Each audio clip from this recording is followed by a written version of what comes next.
सुप्रभात बच्चों।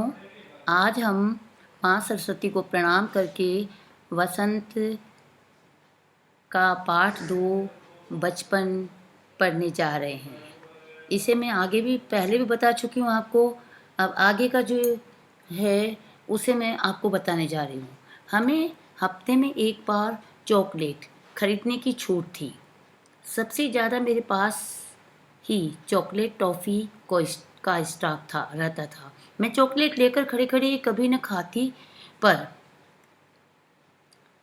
घर लौट करके साइड बोर्ड पर रख देती। रात के खाने के बाद बिस्तर में लेट कर मज़ा ले लेके खाती। शिमला के काव फल भी बहुत याद आते, खट्टे मीठे, कुछ एकदम लाल, कुछ गुलाबी, रस भरी। कस सोच कर ही मुंह में पानी भर आए। चेस्टनट एक और गजब की ही चीज़, आग पर भुने जाते और फिर छिलके उतार कर मुंह में। चने और गरम और अनार दाने का चूर्ण, हाँ चने जो गरम गरम की पूड़ियाँ जो तब थी, वह अब भी नज़र आती है। पुराने कागजों से बनाई हुई इस पूड़िया में नीरा हाथ का कमाल, नीचे से तिरछी लपेटते हुए ऊपर से इतनी चौड़ी कि चने आसानी से हथेली पर पहुंच जाएं।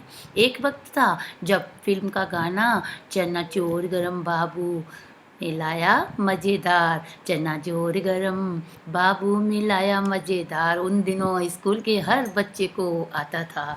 चने खाते थे और बच्चे इसे गाते रहते थे। कुछ बच्चे पूड़ियाँ पर तेज मसाला बुरकवाते। पूरा गिरजा मैदान घूमने तक यह पूड़ियाँ चलती। एक एक चना पापड़ी मुंह में डालने और कदम उठाने में एक खासी लय रफ्तार थी। छुटपन में हमने शिमला रिज पर बहुत मज़े किए, घोड़ों की सवारी की। शिमला के हर बच्चे को कभी न कभी यह मौका मिल ही जाता था। हम जाने क्यों घोड़ों को कुछ कमर तर करके समझते, उन पर हंसते थे। ननिहाल के घोड़े खूब हष्ट-पुष्ट और खूबसूरत, उनकी बात फिर कभी।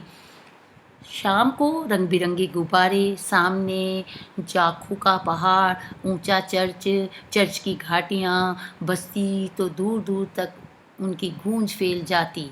सामने आकाश पर सूर्यास्त हो रहा, गुलाबी सुनहरी धारियाँ नीले आसमान पर फैल रही। दूर दूर फैले पहाड़ों के ही मुखड़े गहराने लगे। वो देखते देखते बत्तियां टिमटिमाने लगी। रिच पर रौनक और माल की दुकानों की चमक के भी क्या कहने। इसके डल पाइट की भीड़ से उभरता कोलाहल।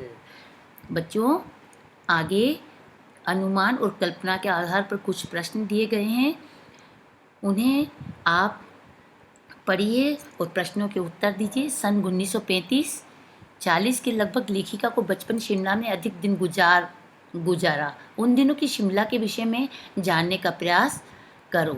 लेखिका ने इस स्मरण में सरबर के माध्यम से अपनी बात बताने की कोशिश की, लेकिन सरबर का कोई परिचय नहीं दिया। अनुमान लगाइए कि सरबर कौन हो सकता है। इस प्रकार बच्चों 3 प्रश्न हैं। इन 3 प्रश्नों के उत्तर देने का प्रयास करें।